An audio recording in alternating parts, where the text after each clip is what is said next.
नमस्कार दोस्तों, आपका बहुत बहुत स्वागत है आपके अपने YouTube channel Deepu sir coaching centre पे। चलिए दोस्तों, आज का वीडियो स्टार्ट करते हैं। आज हम लोग DCECE में जो फॉर्म निकला है PE, PPE, PM और PMD का, उसके बारे में हम लोग डिस्कस करेंगे। चलिए फ्रेंड्स, आज का वीडियो शुरू करते हैं। बिहार सरकार बिहार संयुक्त प्रवेश प्रतियोगिता परीक्षा परिषद IAS संघ भवन पटना हवाई अड्डा के निकट पटना 14 DCECE.board.bih.gov.in आज ही के डेट में निकला है 17/3/2020। डिप्लोमा सर्टिफिकेट प्रवेश प्रतियोगिता परीक्षा 2020 पॉलिटेक्निक अभियंत्रण पार्ट टाइम 4 वर्षीय पॉलिटेक्निक अभियंत्रण पैरामेडिकल इंटरमीडिएट स्तरीय पैरामेडिकल डेंटल माध्यमिक यानी कि मैट्रिक स्तरीय निम्नलिखित पाठ्यक्रम समूहों में नामांकन हेतु आयोजन की जाने वाली डिप्लोमा सर्टिफिकेट प्रवेश प्रतियोगिता परीक्षा DCECE PE PPE PM PMD 2020 यानी कि polytechnic engineering part time polytechnic engineering paramedical और पैरामेडिकल डेंटल 2020 में सम्मिलित होने के लिए निर्धारित प्रपत्रों में ऑनलाइन आवेदन आमंत्रित किए जाते हैं। कॉम में आपको दिया हुआ है नंबर 1 पॉलिटेक्निक अभियंत्रण पाठ्यक्रम समूह PE यानी पॉलिटेक्निक इंजीनियरिंग बिहार राज्य के अंतर्गत राजकीय निजी पॉलिटेक्निक संस्थानों के अभियंत्रण डिप्लोमा पाठ्यक्रमों। नंबर 2 है पार्ट टाइम 4 वर्षीय पॉलिटेक्निक अभियंत्रण पाठ्यक्रम समूह PPE polytechnic part time engineering Bihar राज्य के अंतर्गत नवीन राजकीय पॉलिटेक्निक पटना 13 में पार्ट टाइम 4 वर्षीय पॉलिटेक्निक अभियंत्रण डिप्लोमा पाठ्यक्रम। 3 है आपका पैरामेडिकल डेंटल इंटर स्तरीय पाठ्यक्रम समूह PM यानी पैरामेडिकल बिहार राज्य के विभिन्न राजकीय निजी अस्पतालों संस्थानों के पैरामेडिकल पाठ्यक्रम। 4 है आपका पैरामेडिकल डेंटल माध्यमिक स्तरीय यानी मैट्रिक स्तरीय पाठ्यक्रम समूह PMD बिहार सरकार के विभिन्न अस्पतालों संस्थानों के पैरामेडिकल डेंटल पाठ्यक्रम। ख में आपका पॉलिटेक्निक अभियंत्रण एवं पार्ट टाइम 4 वर्षीय पॉलिटेक्निक अभियंत्रण पाठ्यक्रम के लिए विज्ञान एवं प्रौद्योगिकी विभाग बिहार सरकार द्वारा विनिर्दिष्ट योग्यता संबंधी आवासीय यानी AICTE के बंदेज लागू होंगे। ग है पैरामेडिकल PM इंटरमीडिएट स्तरीय नर्सिंग पाठ्यक्रमों के लिए स्वास्थ्य विभाग बिहार सरकार द्वारा विनिर्दिष्ट अर्हता संबंधी नर्सिंग काउंसिलिंग ऑफ इंडिया के बंदेज लागू होंगे। दूसरा आपका उपरोक्त डिप्लोमा सर्टिफिकेट प्रवेश प्रतियोगिता DCECE PE PPE PM PMD 2020 निम्नलिखित तिथियों को आयोजित की जाएगी। पहला आपका दिनांक 9/5/2020 9 मई 2020 को पॉलिटेक्निक अभियंत्रण यानी कि पॉलिटेक्निक इंजीनियरिंग एवं पार्ट टाइम 4 वर्षीय पॉलिटेक्निक अभियंत्रण यानी PPE part time polytechnic engineering पाठ्यक्रम समूहों के लिए। दूसरा आपका दिनांक 10/5/2020 पैरामेडिकल इंटरमीडिएट स्तरीय एवं पैरामेडिकल डेंटल PMD माध्यमिक स्तरीय यानी मैट्रिक स्तरीय पाठ्यक्रम समूहों के लिए उपरोक्त परीक्षा की तिथियों में परिवर्तन करने का अधिकार सुरक्षित है। यानी 9 को और 10 को आपका एग्जाम होने वाला है। 9 मई को आपको पॉलिटेक्निक इंजीनियरिंग और पार्ट टाइम पॉलिटेक्निक इंजीनियरिंग और 10 मई को आपको पैरामेडिकल और पैरामेडिकल डेंटल का एग्जाम होगा। Okay friends. तीसरा आपका परिषद के वेबसाइट bcec.board.bihar.gov.in पर DCECE PE PPE PM और PMD 2020 की उपलब्ध विवरण पुस्तिका में अभ्यर्थियों के लिए योग्यता अर्हता संस्थानों पाठ्यक्रमों से संबंधित विस्तृत विवरण एवं आवश्यक निर्देशों को देखा जा सकता है। आवेदन प्रपत्र विवरण पुस्तिका एवं परीक्षा शुल्क DCECE PE PPE PM और PMD 2020 में सम्मिलित होने वाले अभ्यर्थी विवरण पुस्तिका प्रोस्पेक्टस परिषद के वेबसाइट bcec.board.bihar.gov.in से डाउनलोड कर प्राप्त कर सकते हैं। ऑनलाइन आवेदन भरने हेतु अभ्यर्थी परिषद के उक्त वेबसाइट पर जाकर online application portal of DCECE PE PPE PM PMD 2020 link पर क्लिक कर अप्लाई ऑनलाइन बटन पर क्लिक करें इसके उपरांत आवेदन प्रपत्र भरने हेतु जो निर्देश इंस्ट्रक्शन दिखेगा उसे अभ्यर्थी अच्छी तरह पढ़ एवं समझ ले। स्टेप 1 में आपको रजिस्ट्रेशन करना है। इस परीक्षा हेतु रजिस्ट्रेशन निबंधन के लिए सारी सूचनाएं इंफॉर्मेशन स्टेप 1 के अंतर्गत कंप्यूटर के स्क्रीन पर दिखने वाले आवेदन प्रपत्र में सही अभ्यर्थी द्वारा भरकर देना होगा। अभ्यर्थी रजिस्ट्रेशन करने के समय यह ध्यान रखें कि वे अपना ही ईमेल आईडी एवं मोबाइल नंबर का इस्तेमाल कर रहे हो, क्योंकि रजिस्ट्रेशन से संबंधित सूचनाएं उसी ईमेल आईडी एवं मोबाइल नंबर पर भेजा जाएगा। साथ ही साथ अभ्यर्थी को एक एसएमएस प्राप्त होगा। प्राप्त किए गए ईमेल एवं एसएमएस में एक एक्टिवेशन कोड भेजा जाएगा, जिसका इस्तेमाल अभ्यर्थी अपने अकाउंट को एक्टिव करने के लिए करेंगे। अभ्यर्थी अपने अकाउंट को एक्टिव करने हेतु एक्टिव योर अकाउंट बटन पर क्लिक करें एवं अपना ईमेल आईडी एवं प्राप्त किए गए एक्टिवेशन कोड को डालने के बाद सबमिट बटन पर क्लिक करें। अकाउंट एक्टिवेट होने के बाद अभ्यर्थी साइन इन बटन पर क्लिक करें एवं अपना ईमेल आईडी एवं पासवर्ड डालकर साइन इन कर आगे की प्रक्रिया पूरी करें। आवेदन प्रपत्र में भरे गए पासवर्ड को गोपनीय रखें, अन्यथा परिषद किसी भी तरह की परेशानी के लिए उत्तरदायी नहीं होगा। अभ्यर्थी द्वारा दिया गया ईमेल आईडी ही उनका यूजर नेम होगा। स्टेप 2 में आपको पर्सनल इंफॉर्मेशन देना है। सफलतापूर्वक रजिस्ट्रेशन एवं अपने अकाउंट को एक्टिवेट कर पुनः अपने अकाउंट में साइन इन करने के उपरांत कंप्यूटर स्क्रीन पर पर्सनल इंफॉर्मेशन से संबंधित रिक्वायर्ड एंट्रीज पूरी तरह से भरें एवं सेव एंड कंटिन्यू बटन पर क्लिक करें।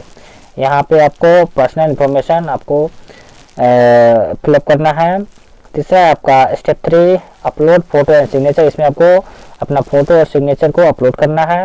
पर्सनल इंफॉर्मेशन भरने के बाद अभ्यर्थी अपना उच्च कंस्ट्रक्ट का रंगीन पासपोर्ट साइज फोटो एवं अपना हिंदी एवं अंग्रेजी में हस्ताक्षर कर कंप्यूटर स्क्रीन में दिए गए निर्देशों के अनुसार स्कैन कर निर्धारित स्थान पर अपलोड करें। फोटो प्ले कार्ड के साथ जिस पर आवेदक का नाम तथा फोटो खिंचवाने की तिथि अंकित हो, खिंचवाया हुआ ही प्रयोग में लाना आवश्यक है। निर्धारित स्थान पर फोटो एवं हस्ताक्षर अपलोड करने के बाद सेव एंड कंटिन्यू बटन पर क्लिक करें। फ्रेंड्स, फोटो में नाम होना चाहिए और जिस दिन आप फोटो खिंचाइएगा उसका यहाँ पे डेट होना चाहिए। ओके फ्रेंड्स, स्टेप 4 में है एजुकेशन इंफॉर्मेशन। स्कैन किया हुआ फोटो एवं हस्ताक्षर अपलोड करने के बाद अभ्यर्थी अपने शैक्षणिक योग्यता संबंधित सूचना एजुकेशन इंफॉर्मेशन को कंप्यूटर स्क्रीन पर आवश्यकता अनुसार भरकर सेव एंड कंटिन्यू पर क्लिक करें। स्टेप 5 में preview your application. Education information भरने के बाद अभ्यर्थी अपने द्वारा दी गई सूचनाओं को अच्छी तरह जांच ले। यदि जांच के क्रम में स्टेप 2, स्टेप 3 एवं स्टेप 4 में दी गई सूचनाएं गलत पाई जाती है तो अभ्यर्थी अपने उस सूचना को बैक टू एडिट बटन पर क्लिक कर अपने इंफॉर्मेशन को सुधार कर सबमिट एंड कंटिन्यू बटन पर क्लिक करें, ताकि अपने द्वारा पुनः दिए गए सूचनाएं अपडेट हो सके। भरे हुए आवेदन प्रपत्र को प्रीव्यू में सारी सूचनाएं सही है तो अपना डिक्लेरेशन देकर कंफर्म एंड सबमिट बटन पर क्लिक करें, ताकि अभ्यर्थी परीक्षा शुल्क जमा कर सके। फ्रेंड्स, प्रीव्यू योर एप्लीकेशन पर क्लिक करके आप अपना फॉर्म देख सकते हैं कि आपका फॉर्म सही है या गलत। अगर गलत है तो आप इसको एडिट कर सकते हैं। एडिट करने के बाद आप फिर से कंफर्म बटन पर क्लिक करके फिर सबमिट कर दीजिएगा। उसके बाद आपका स्टेप 6 दिखेगा। स्टेप 6 में आपको payment of examination fee, exam का फी आपको इसमें जमा करना है। अभ्यर्थी द्वारा भरी गई सारी प्रविष्टियों के प्रीव्यू को देखकर सबमिट करने के बाद प्रोसीड टू पेमेंट बटन पर क्लिक कर कंप्यूटर स्क्रीन पर परीक्षा शुल्क भरने के निर्देश अनुसार पेमेंट की प्रक्रिया को पूरी करें। जमा किए गए परीक्षा शुल्क को लौटाया नहीं जाएगा। परीक्षा शुल्क जमा करने की निम्नलिखित 2 प्रक्रिया है। पहला है बैंक चालान के माध्यम से भुगतान। अगर अभ्यर्थी परीक्षा शुल्क बैंक चालान के माध्यम से जमा करना चाहते हैं तो वे कंप्यूटर स्क्रीन पर दिख रहे पेमेंट मोड में ऑफलाइन NEFT चालान ऑप्शन को सिलेक्ट कर अपना चालान डाउनलोड कर प्रिंट निकाल ले एवं किसी भी बैंक में निर्धारित तिथि तक जाकर NEFT के माध्यम से भुगतान कर सकते हैं। इस प्रक्रिया को अपडेट होने में लगभग 1 घंटे का समय लग सकता है। अगर उनका पेमेंट अपडेट नहीं होता है तो वे कम से कम 24 घंटे का इंतजार करें। अगर तब भी पेमेंट अपडेट नहीं होता है तो निर्धारित तिथि से पहले परिषद कार्यालय आकर संपर्क करें। चालान के माध्यम से परीक्षा शुल्क जमा करने पर उसमें लगने वाली अतिरिक्त राशि प्रोसेसिंग चार्ज का भुगतान अभ्यर्थी को ही करना पड़ेगा।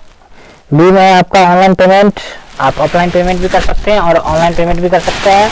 ऑनलाइन पेमेंट अगर अभ्यर्थी परीक्षा शुल्क का भुगतान ऑनलाइन जैसे यानी कि यथा क्रेडिट कार्ड अथवा डेबिट कार्ड अथवा नेट बैंकिंग के माध्यम से करना चाहते हैं तो वे कंप्यूटर स्क्रीन पर दिख रहे पेमेंट मोड से ऑनलाइन ऑप्शन को सिलेक्ट कर क्रेडिट अथवा डेबिट कार्ड अथवा नेट बैंकिंग के माध्यम से करें। परीक्षा शुल्क जमा करने पर उसमें लगने वाली अतिरिक्त राशि का भुगतान अभ्यर्थी को ही करना पड़ेगा। सी में उपरोक्त विधियों से परीक्षा शुल्क का भुगतान से संबंधित आवश्यक विवरण निम्नलिखित है। कम है किसी एक पाठ्यक्रम समूह के लिए जो अभ्यर्थी सामान्य पिछड़ा वर्ग अत्यंत पिछड़ा वर्ग के हो उनको 750 रुपये की राशि परीक्षा शुल्क के रूप में भुगतान करना होगा, जबकि अनुसूचित जाति अनुसूचित जनजाति विकलांग यानी DQ कोटि के लिए परीक्षा शुल्क 480 रुपये की राशि परीक्षा शुल्क के रूप में भुगतान करना होगा। ख में है किन्हीं दो पाठ्यक्रमों समूहों के लिए जो अभ्यर्थी सामान्य पिछड़ा वर्ग अत्यंत पिछड़ा वर्ग के हो उनको 850 रुपये की राशि परीक्षा शुल्क के रूप में भुगतान करना होगा, जबकि अनुसूचित जाति अनुसूचित जनजाति विकलांग DQ कोटि की परीक्षा शुल्क 530 रुपये की राशि परीक्षा शुल्क के रूप में भुगतान करना होगा। ग में है किन्हीं तीन पाठ्यक्रम समूहों के लिए जो अभ्यर्थी सामान्य पिछड़ा वर्ग अत्यंत पिछड़ा वर्ग के हो उनको 950 रुपया की राशि परीक्षा शुल्क के रूप में भुगतान करना होगा, जबकि अनुसूचित जाति अनुसूचित जनजाति विकलांग DQ कोटि के परीक्षा शुल्क 630 रुपये की राशि परीक्षा शुल्क के रूप में भुगतान करना होगा। ग में है सभी चार पाठ्यक्रम समूहों के लिए जो अभ्यर्थी सामान्य पिछड़ा वर्ग अत्यंत पिछड़ा वर्ग के हो उनको 1150 रुपये की राशि परीक्षा शुल्क के रूप में भुगतान करना होगा, जबकि अनुसूचित जाति अनुसूचित जनजाति विकलांग DQ कोटि की परीक्षा शुल्क 730 रुपये की राशि परीक्षा शुल्क के रूप में भुगतान करना होगा।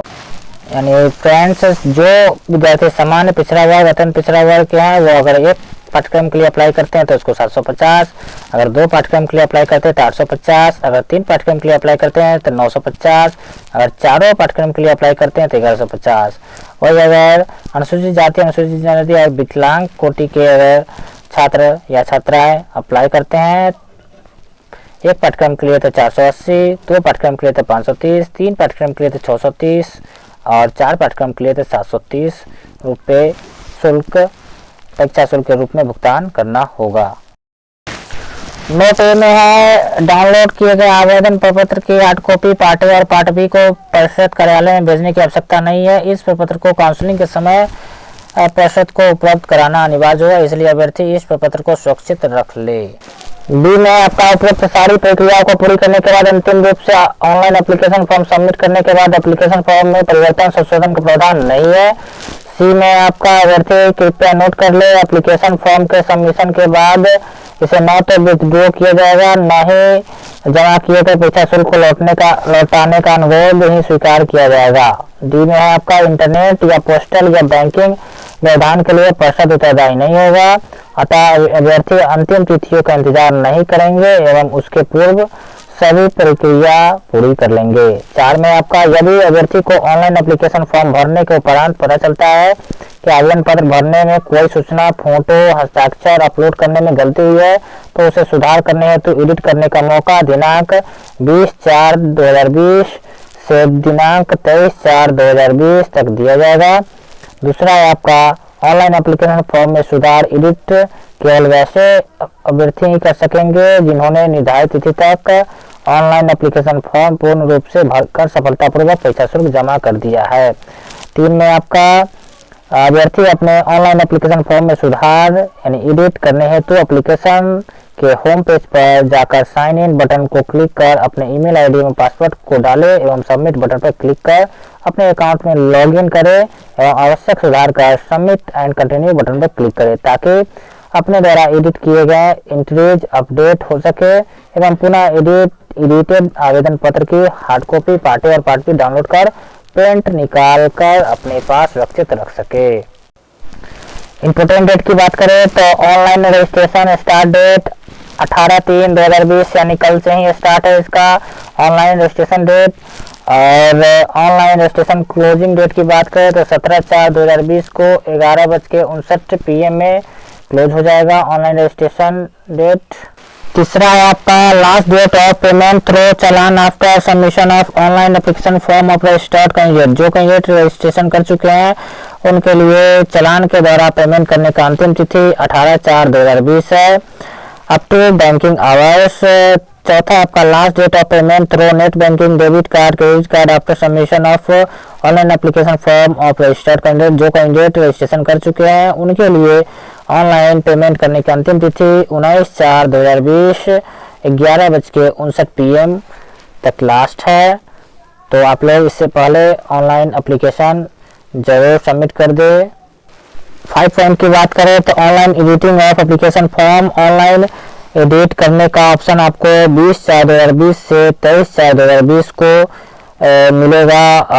6 पॉइंट की बात करें तो issue of online admit card आपको 30/4/2020 को एडमिट कार्ड इशू किया जाएगा।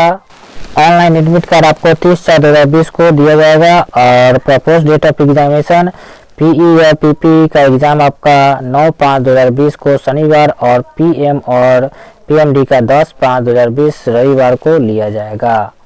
6 पॉइंट की बात करें तो अपूर्ण रूप से भरा गया या बदलाव अथवा छेड़छाड़ किया गया ऑनलाइन आवेदन अस्वीकृत कर दिया जाएगा। 7 पॉइंट की बात करें तो 7 पॉइंट आपको आयु सीमा के बारे में बात कर रहा है। तो पहला पॉइंट है पॉलिटेक्निक अभियंत्रण P यानी पॉलिटेक्निक इंजीनियरिंग माध्यमिक स्तरीय मैट्रिक स्तरीय पाठ्यक्रम समूह के लिए न्यूनतम अथवा अधिकतम आयु सीमा निर्धारित नहीं है। दूसरा पॉइंट है आपका पार्ट टाइम 4 वर्षीय पॉलिटेक्निक अभियंत्रण PP यानी पार्ट टाइम पॉलिटेक्निक इंजीनियरिंग पाठ्यक्रम समूह के लिए आवेदन की आयु दिनांक 1/7/2020 को न्यूनतम 19 वर्ष होनी चाहिए। तीसरा पॉइंट है आपका पारा मेडिकल डेंटल यानी PMD माध्यमिक स्तरीय समूह के लिए दिनांक 31/12/2020 को आवेदन की आयु न्यूनतम 15 वर्ष और अधिकतम 30 वर्ष होनी चाहिए। चौथा पॉइंट की बात करें तो पैरामेडिकल इंटरमीडिएट स्तरीय पाठ्यक्रम समूह के अंतर्गत GNMA nursing grade A nursing पाठ्यक्रम के लिए दिनांक 31/12/2020 को न्यूनतम आयु 17 वर्ष एवं अधिकतम आयु 35 वर्ष होगी। ANM नर्सिंग पाठ्यक्रम के लिए भी न्यूनतम 17 वर्ष और अधिकतम आयु सीमा नर्सिंग काउंसिलिंग ऑफ इंडिया के प्रावधान के अनुसार 35 वर्ष निर्धारित है। इस पाठ्यक्रम समूह के अन्य पाठ्यक्रमों के लिए दिनांक 31/12/2020 को न्यूनतम आयु 17 वर्ष एवं अधिकतम 32 वर्ष होनी चाहिए।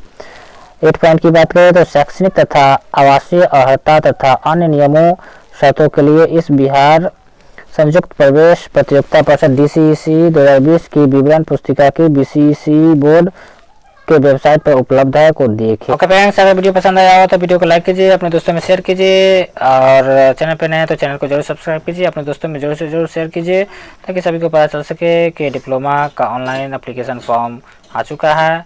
तो फिर मिलता है नेक्स्ट वीडियो में, तब तक के लिए जय हिंद, जय भारत, वंदे मातरम।